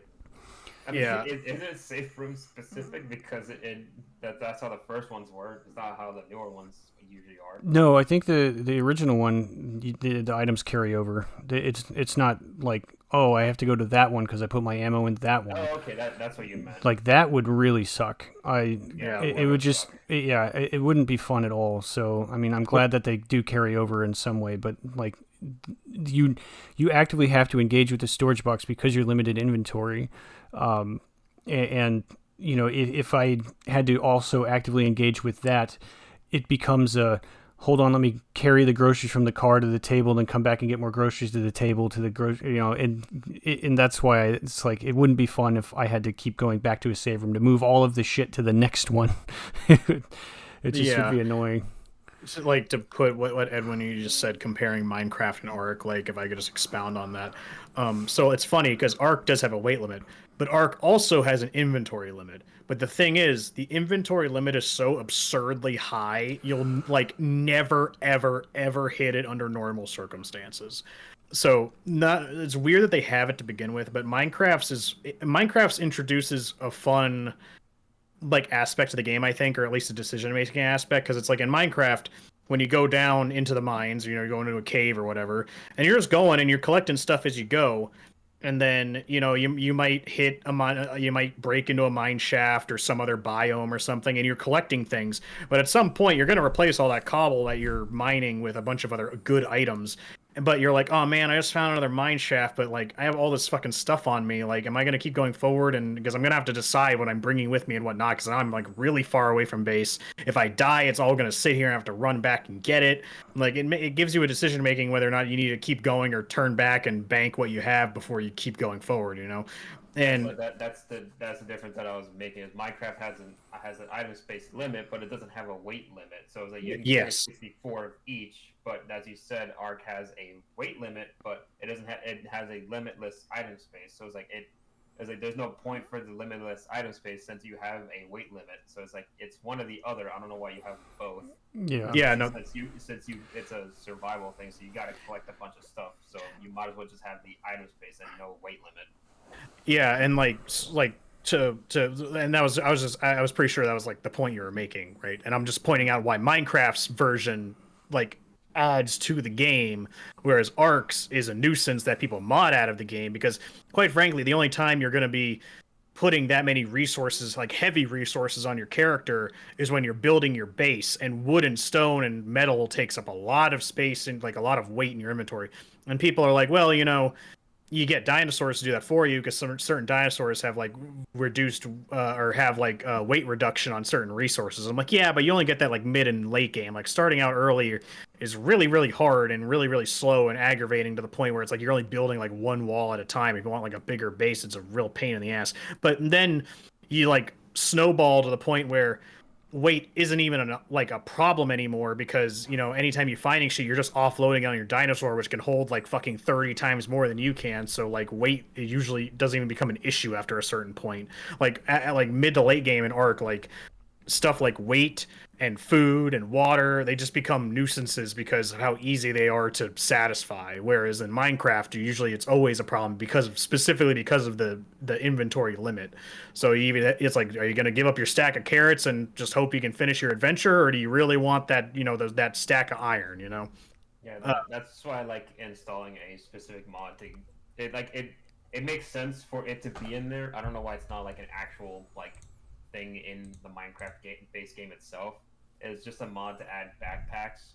But like the alternative for the base game is just getting an ender chest, which is just a universally connected chest. Yeah, but the thing is that and break it. That's a good reward though, because it's so late game to get one of those. Like it's fine if there's like a way to upgrade it, but you have to work for it, right? Yeah, but so anyways, not only do you need to get you need to like go late game to get one. You need two of them for it to actually be useful. Exactly. Same thing with the elytra. Like it's a big late game thing to get, but the reward is very high. But yeah, I think we had a good round table on realism in games. It's more about like, what does the realism actually add to the game, whether instead of like realism being added for the sake of it. Yeah, and how you do it as well. Exactly. It differs from genre to genre and how exactly they take advantage of it or not. But for the last thing of the day, this is more of a general thing because I know Corey has a couple things to say, but we'll just share some gaming hot takes, at least one from everyone here. A hot take is typically like an opinion you have that probably goes against the general grain of what everyone's thinking about a certain topic, and just, defend yourself why you think like that. We'll just go ahead and start with Corey because I know you're itching to talk about some certain stuff. So go ahead, go off, fam. Yeah. Well, so I guess the topical thing, because Nintendo's circulating now. Obviously, the Switch 2 is right around the corner, and this is a pre-recorded episode. So whenever you hear this might not be the current thing, but recently Nintendo had. It came to find out people were upset that they can brick your Switch 2 if they catch you manipulating it in any way, like modding or whatever for like emulation and stuff like that. And people are kind of mad and they're going, oh, this is why I got a PC or whatever it is. I think that's fully within Nintendo's right to do that. And I think that a lot of people don't realize that a lot of companies do that as well. It's in the terms of service, of you voiding warranties, of all those long legally things that you skip through all the pages just to accept so you can get on to the next thing. Because people have been banned from PlayStation accounts for saying certain things in lobbies, being labeled as like harassing or whatever. Your accounts can be permanently banned, and it could be done in a sense of where you're not allowed to make alt accounts to even come back. They just banish you from the lands of gaming, I guess, because you did some unspeakable nonsense or said some gamer words or whatever. But what is it? I think you can, like iPhones, for example, like you used to be able to jailbreak your iPhones. I'm sure you still can, but if you jailbroke your iPhone and something happened to it, like it crashed or the software just totally bugged out and bricked your iPhone, you couldn't contact Apple to get a new one because you did something that was completely your fault. It wasn't their product running in the way that it was supposed to that ends up malfunctioning. So because of something you've done, not saying like, oh, I dropped it in water and I had insurance, like that's replacing a phone, of course, but like if they could find out that you jailbroke the phone and this is why it's happening, you might not get a replacement for free. You might have to just buy a whole new phone because that's your punishment kind of thing. It's not that you don't own the Switch when they find out that you're modding stuff. It's just, why would they want to allow anybody to circumvent purchasing products for their stuff. I mean, anybody that's making anything wouldn't. If you're an indie game developer, you're like, God, I hope nobody pirates my game because I'm doing this to make money, to make a living, and I understand sounds like defending giant company here, but I just think being upset about a company going, we don't want you stealing from us is crazy to think that they would be mad about that. It's you can be, but I mean, I just think that it's fine. Just, you got caught modding it. That's your bad. I'm not saying that you shouldn't be able to. They didn't say don't do it. They just don't get caught doing it. Well, it's like when we were talking about this prior, just like getting our thoughts out on it. It's like, keep in mind, my opinion on this is that there's always a gray zone. But at the end of the day, we've all seen the South Park episode of the terms of agreement and whatnot. When you buy this stuff and you say and you agree to that terms of services or the privacy policy that nobody reads, like, it's technically a legally binding thing. Like, so, when it says in there, in saying yes to this, if you mod your Switch or whatever and we catch you doing it, we can brick your console, and you say yes, well, there you go. You said yes. So you agreed to the terms of using this product. And I know you bought it. You have a new terms of service every single update on your phone, basically. Whenever it's like, oh, there's a new version out, you got to agree to this stuff, and it's like, okay, yeah, whatever. And now it's like whatever other legal thing you just agreed to, go for it. I mean, usually it's just data tracking and nonsense that you're just giving away. That's why all your ads are targeted. And here's the thing, when you mod a console, it can be done in completely innocent terms. When people were modding the Nintendo Wii, I forget the names of a lot of these groups, but a lot of people were doing that, and the DS, to doing stuff for I remember there was I heard this from Digino Gaming, but yeah, well, that is an aspect of it, right? But I'm thinking of a DS thing, right? So a guy had his Nintendo DS. He was like a photographer or something, and he was looking for a way to I guess I forget what year this was in, but basically he could set up his tripod, but then he could say something or hit something to automatically tell his camera to take a shot, I guess while he's in the frame or something. And I guess the equivalent for this, an official product to do this, is hundreds of dollars. But he figured out that he could mod his DS to hook up to his computer through the Game Boy slot, to where you can use the microphone to yell at it and tell it to take a shot, and it'll do it. And he saved money that way. And it was just him taking advantage of the product he owned in a way that didn't hurt anyone. But technically speaking, that's still modding. And the thing is, anytime you do, and to more specifically that homebrew channel, right, though Edwin just said, so people when they jailbroke the Wii, the people who did it first, I believe, were just kind of doing it for funsies. They weren't even really doing it in efforts for piracy or anything like that. But at the end of the day, those techniques are still probably going to be, and those people did go to lengths to not reveal what they did, but at the end of the day, people already know that, oh, there is a way. They're going to find it, even if you don't tell them exactly, and then they're going to use those powers for the forces of quote unquote evil. Again, piracy, in my opinion, we have room for gray area talk. Technically speaking, it's not exactly on the up and up, but there's gray areas for everyone. So, but that's not what we're talking about. We're talking about terms of service and stuff. But that's why Nintendo and other companies kind of have a blanket, just no modding, no nothing, because at the end of the day, this still can be used to, to hurt our bottom line, essentially, right? So they just want to, have a blanket, no modding, no nothing. And if you get caught modding, if we catch you, you're done. So, well, the other aspect of it too that people might not be paying attention to is let's say I bought a Switch 2 and I'm playing it, and I put a modification on it, and then something shitty happens. And this is what I mentioned with the iPhone, is if I call Nintendo and be like, hey, your Switch 2 died, and they're like, oh, well, what's the serial number? And then they're like, you read it off, and they're like, oh, okay, that's covered under a warranty, what happened? You're like, well, I installed this thing, and they're like, oh, you did something? No, we're not replacing it. And now you kind of screw yourself out of it. I understand it sounds weird to say that the terms of service is there to kind of protect you, but it's, I would much rather not void the warranty, so that if I do need to replace it, and it's something that happened from the console side or the company side that they are going to replace it for me, because if you fuck it up, then you have to buy another one. Yeah, I mean, to me, it's just the end of the day. You agree to the terms of service. What you do with that umbrella hanging over you is up to you. Even if you're only doing it for funsies, like you probably don't want to put your Switch online ever again in case they can detect whatever you did to it via that method, you know. Yeah. So it's like if you get bricked for doing that, I mean, you're the one who said yes to the terms of service. So if you really don't want that, I guess go buy a Steam Deck. I don't know what to tell you. I mean, most warranties is like if you try and fix it yourself, your warranty is like automatically voided. You'll probably find out that you try to fix it yourself anyway, or if like anyone else besides the company tries to fix it, Well, it's voided. if like, anybody, the whole point is that they fix it for you. yeah, if anybody's ever opened a PlayStation, like 3. I think there's a sticker on top of the thing that's usually the common reason why you're opening the PlayStation 3, and it's like, if this is torn, it voids the warranty. It's like, oh, okay.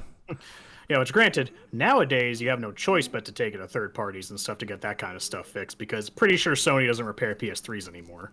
Yeah, But you go to like whatever local repair shops or whatever for like third-party stores, things like that have that access. yeah, but I mean, we South Park, Futurama, we've had episodes about this, and yes, the companies have been the bad guys, but at the end of the day, it's also been like that you said yes to everything, so what you do with that is, under your responsibility. I mean, everybody loved watching Game of Thrones, and I know everybody doesn't have HBO, and it's there's ways that people get to see things and watch movies. It's not really any different. It's like, at your discretion, I guess. If you want to mod it, go for it. Don't be scared that Nintendo can turn it off. They're not going to know, except for what is it, like the street dates of some games. Like I think Assassin's Creed Shadows leaked on, like, the physical full game leaked like a month early or something like that, because they had already shipped it out because they moved the release date, and so there was some street games circulating. But if you logged in to your PlayStation and it saw that you were playing that game that early, they could lock your account. And they were trying to push an update to keep the game from coming out or whatever, but it was just kind of like they're tracking your information anyways. So it's not like an exclusive Nintendo problem. I just think it's fun to point the finger at them because they're the new console that's coming up and everybody has whatever they have to say about it. But I mean, try that shit with anything that you have, and you'll find out real fast that, you have agreed to whatever the doom you're bringing upon yourself is. Yeah, unless you like never connect your console to the internet. Yeah. That you're gonna get found out because your console is recording the whatever you're doing with the console the second you start doing it. Like, once you put that CD, that game that's like not supposed to be available anywhere, your console's gonna record when it uploaded everything into it.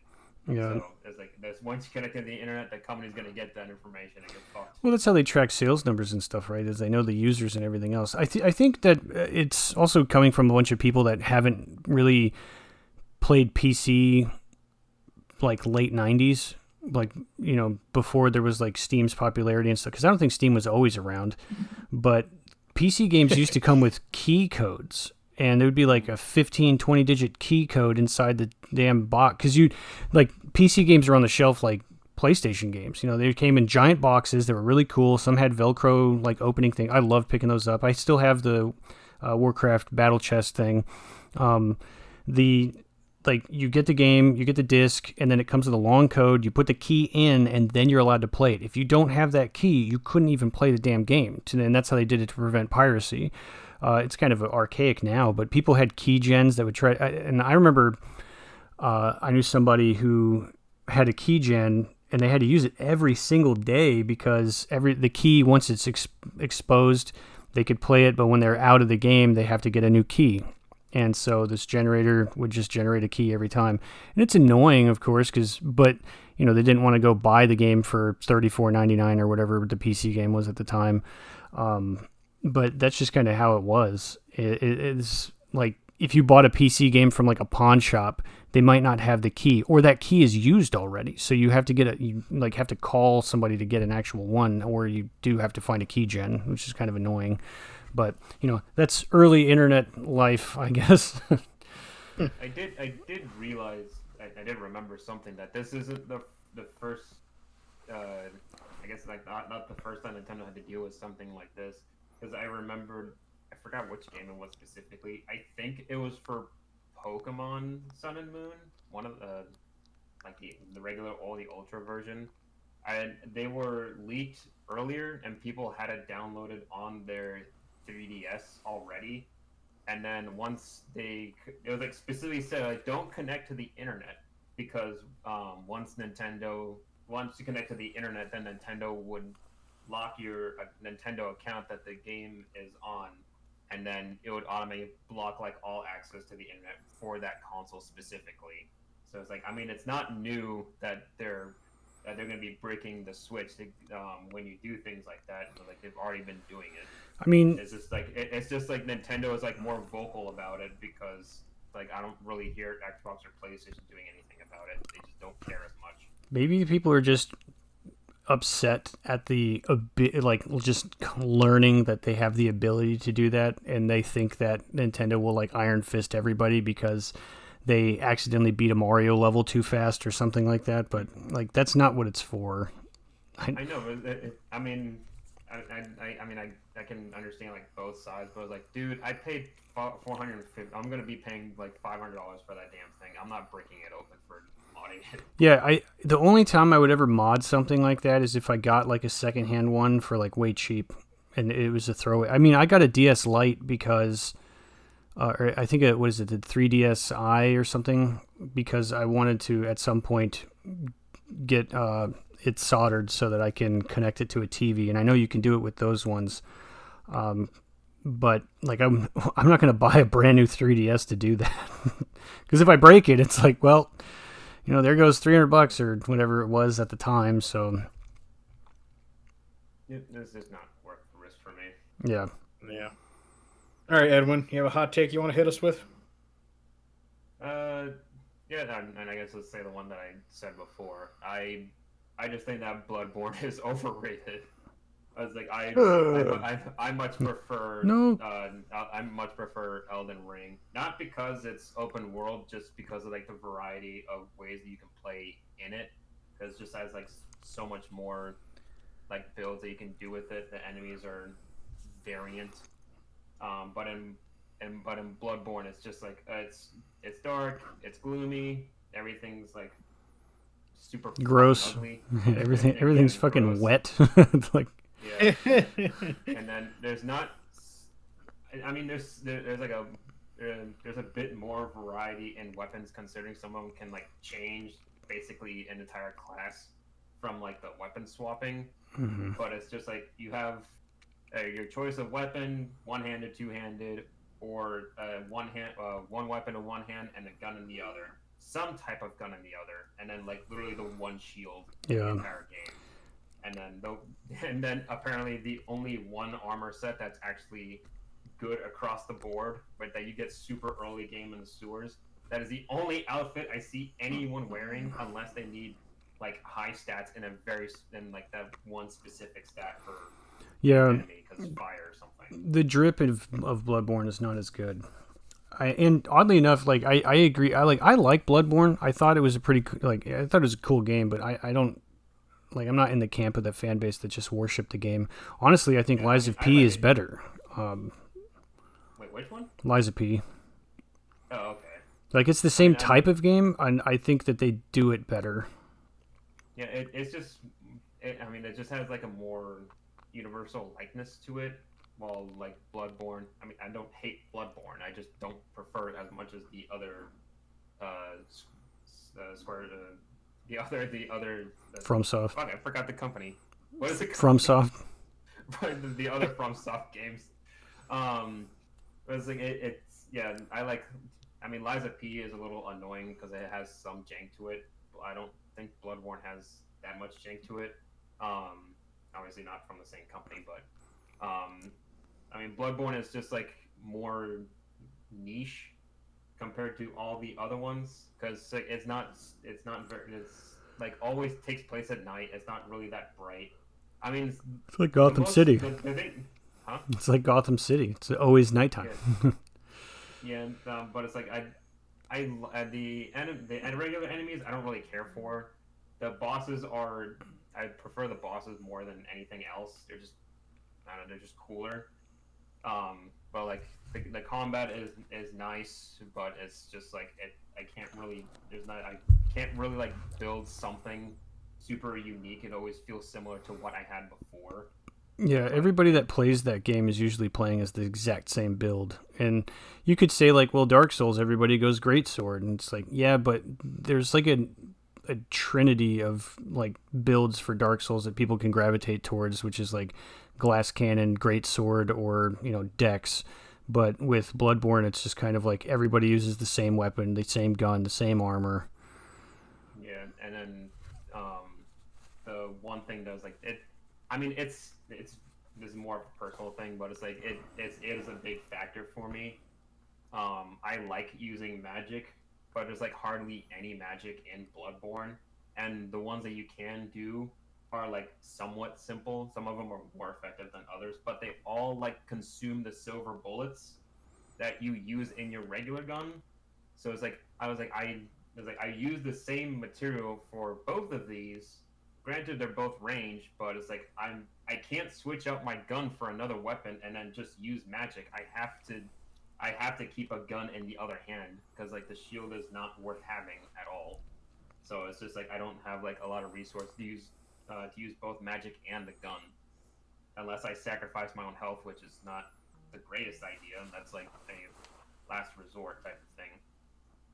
But I mean, it's just like have my own personal feelings for it. I don't think it's not a bad game at all. It was like I just think that everyone hypes it so much above all the others, so that you cannot tell me that game like goes higher than like its predecessors that like pretty much inspired it to be what it is, and then also the one that comes after it when like it even incorporated things from Bloodborne into it.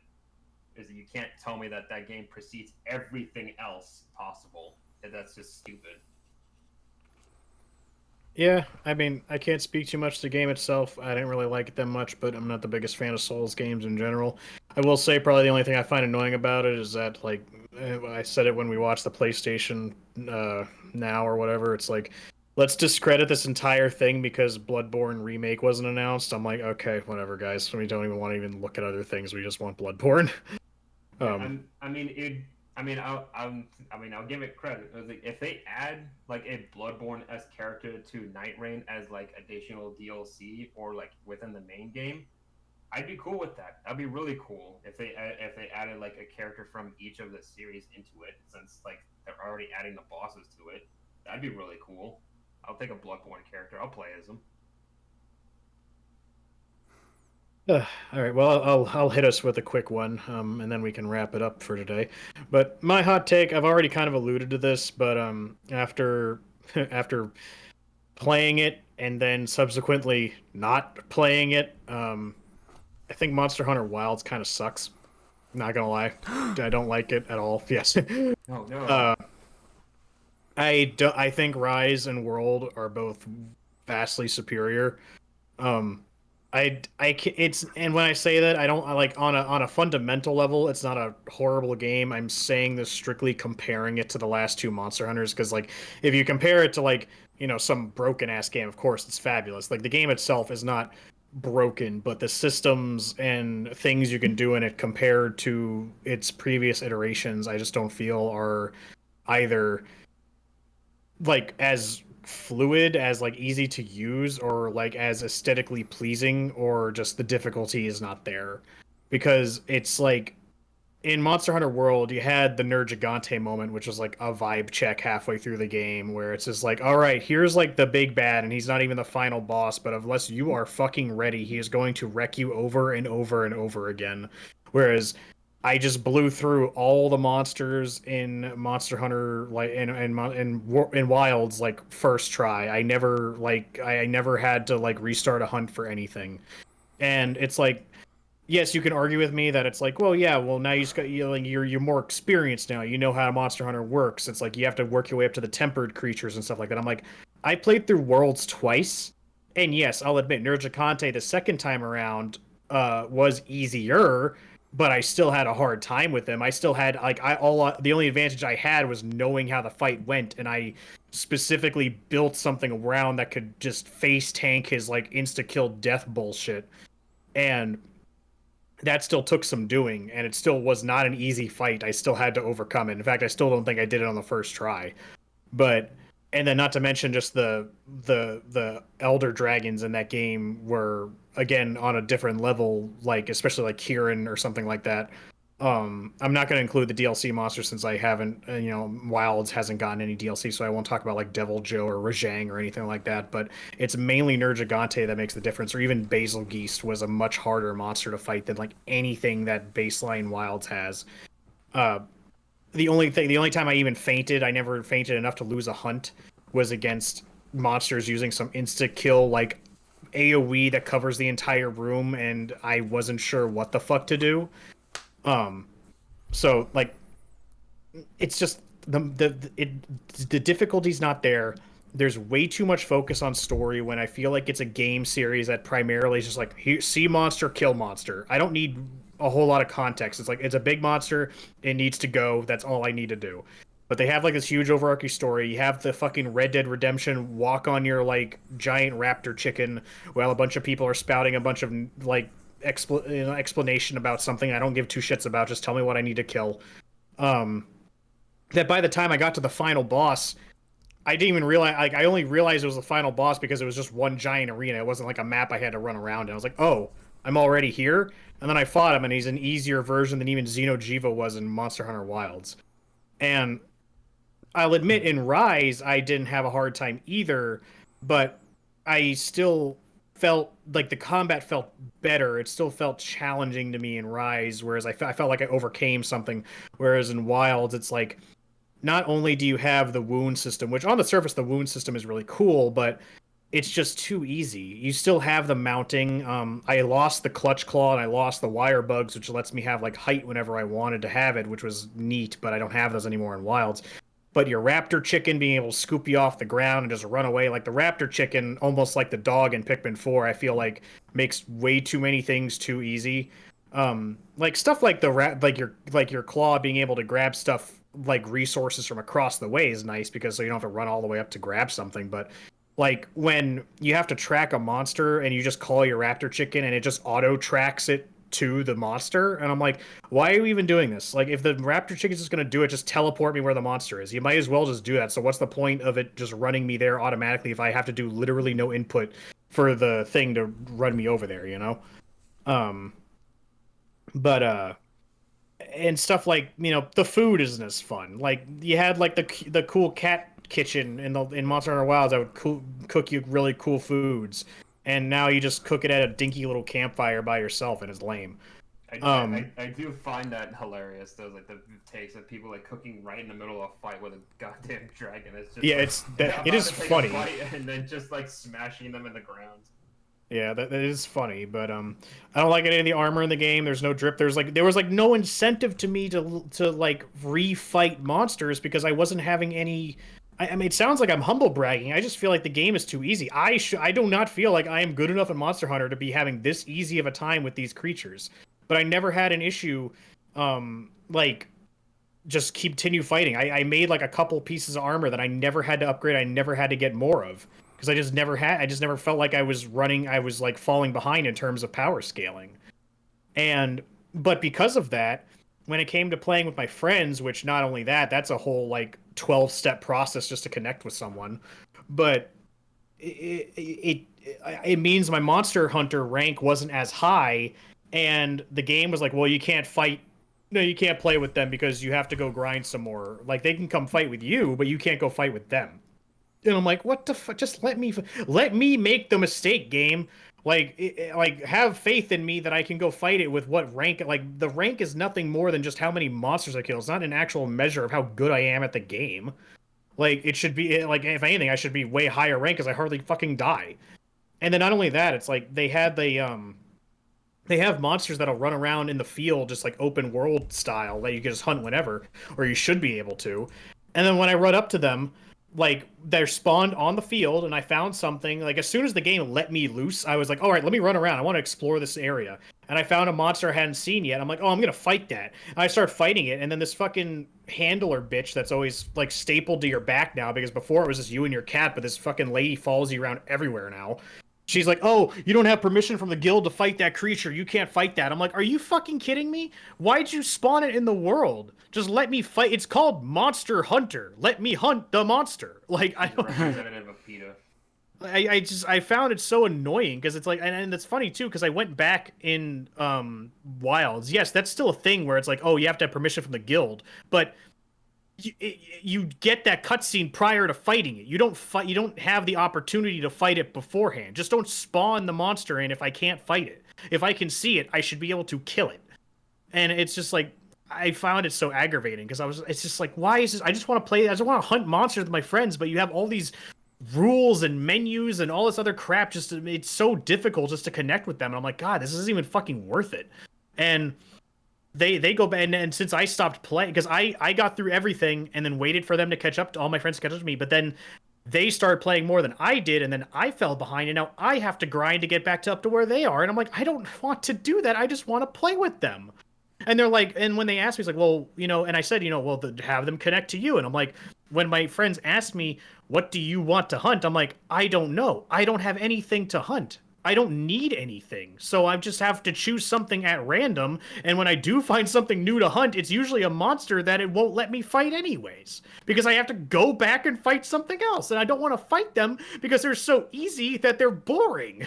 So I'm just like, God, I'm not having fun with this. And so that game has just been, I wish I'd bought the physical version so I would have gotten rid of it by now. Like, unfortunately for me, because I bought it in the idea it was mainly going to be a multiplayer game, I wasn't really planning on playing it by myself.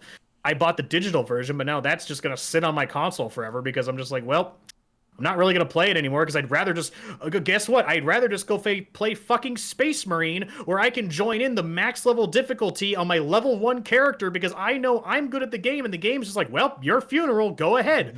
and it's... And so it's just like, boom, I get in the game, I press invite to game, and they join my game, and we start the mission. It's so fucking easy. Same thing with Deep Rock. Just get in there, invite, come to game, we choose a mission. If it's a way out of my league, the game doesn't care. It's like, well, whatever, if you want to fuck yourself over, go for it. But no, Monster Hunter wants to hold your hand and say, no, little Timmy, you can't fight that monster. I'm just like, God damn it, Mom, just let me kill the dragon. It just... It's so aggravating when other games can just do what I wanted out of that game so much easier and more quickly and have better gameplay. It's just, I just, people are praising the game. And again, on a surface level, compared to other games, it's not bad. There's plenty of things to like about it. It has, the core gameplay is still there. I just think it's too fucking easy. And it's not as fun without the stuff like the wire bugs and the clutch claw to grab onto creatures with anymore. So... I don't know. I think it's kind of lame, and I just have no desire to play it at all. I beat the main game in like a couple hours, and then I was just done.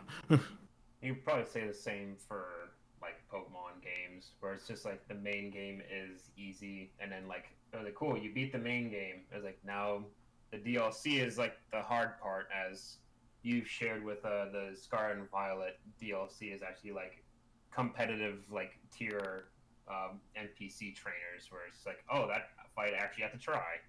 So the thing is though, it's like it's with so I guess how I would explain is that like Pokemon is easy, but not only that, it's a game that's not known for its difficulty. Monster Hunter is kind of like supposed to be hard. Like that's what it was kind of known for, is like not known for, but that was one of its appealing aspects, that the monsters were hard to fight, at least a lot of the time.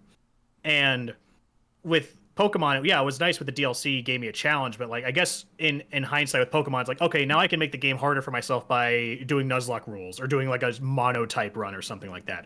I was almost self-imposing the rules on me accidentally by not upgrading anything, and I still was having no issues, I was doing the Nuzlocke run without even realizing I was doing a Nuzlocke run, if that makes any sense. So it's like, I shouldn't feel like that. I should be getting my ass handed to me by not going back and doing what like the main core gameplay loop of Monster Hunter is supposed to be, where it's fighting monsters to get materials to upgrade your stuff to fight bigger monsters, and then you loop that back in on itself till you become the ultimate hunter or whatever. But I just never had that issue, and I feel like that in and of itself is the problem, is not having that issue, and it just made me gave me no desire to play the game. I have seen like posts where like they say the same thing that you do, where it's just like Worlds and Rise are still better, but I've also seen like people like customizing their characters in ways where it's like it's a little janky version of other characters from other games. So it's like there's surprisingly more customization than I thought, but I can't really speak for Monster Hunter, considering the only time I've actually played it was the demo of Monster Hunter Wilds. So I mean, it's just things that I see here and there. Yeah, I mean, I just wanted to rant. It's just like it's a game that one of its biggest selling points is hunting with other players, and doing so is so fucking hard. Whereas like I could just boot up Space Marine or Deep Rock Galactic and immediately jump into a game. Like there's no issue. I should just be able to. I literally remember your like I think when the game came out, like you guys were all almost like back in high school getting pizzas and Mountain Dew ready to queue up a game, and you spent like hours trying to figure out how to even fucking play together. Yeah, it was me and John were sitting there butting our heads together, being like, how do I join your lobby? Okay, now I have to join your lobby, then I have to join your like hunter group, and then you have to connect to you have to world sync, and then I can invite you, but then wait, hold on, we have to get in a party after that. And it's like, god damn it, just in game, pick a hunt, invite player, that's it. Why doesn't it work like that? It's so fucking easy. I don't understand why it has to be like a fucking 12-step process just to connect with everyone. So that's, I mean, I guess, you know, if you play it single player, you don't give a fuck about anything I just said, I'm sure it's a great game, and obviously, clearly, I'm in the minority in terms of how much people like it. I didn't not have my highlight moments. I like the oil octopus. That was a cool creature to fight. Still was easy, but it was at least interesting. Yeah. But I don't know. I just have no desire to play it, whereas I'm still going back and playing Space Marine to the utmost. I want to play the higher difficulties, and it's just more fun to play with friends. Same thing with Deep Rock. So that was wild. Yeah, right. Thanks for coming to my TED Talk. But anyways, Corey, I think we've covered everything. So unless anyone has anything else to say, I think you can take us out, and we're done for today. Yeah. Well, I guess first I'd say thanks for giving us a listen. You know, don't forget to subscribe, give us a follow on YouTube or Rumble, and whenever we get these up on Spotify, you can check us out there too. So yeah, thanks for your stopping in. And anybody want to give a shout out? I don't have the write-off thing that Jordan usually says, so we're kind of just jumping off a cliff here. We're still lost without him. Just remember to keep playing and keep listening, and we'll catch you next time. And we've pre-recorded everything this month, and hopefully we're going to get Gears done, and Nintendo Switch 2 comes out next month, and we'll keep you updated on all that crap. So, yeah. Hey, this is Corey, and thanks for checking out Mediocre Rumble Brothers. If you liked the video, please drop a like, and if you didn't, that's fine too. If you'd like us to talk about any specific games, drop a comment below, or feel free to discuss your experience with the games that we mentioned in the episode. You can also listen to our episodes prior to YouTube on our Spotify. Thanks for watching, and hope to see you again soon.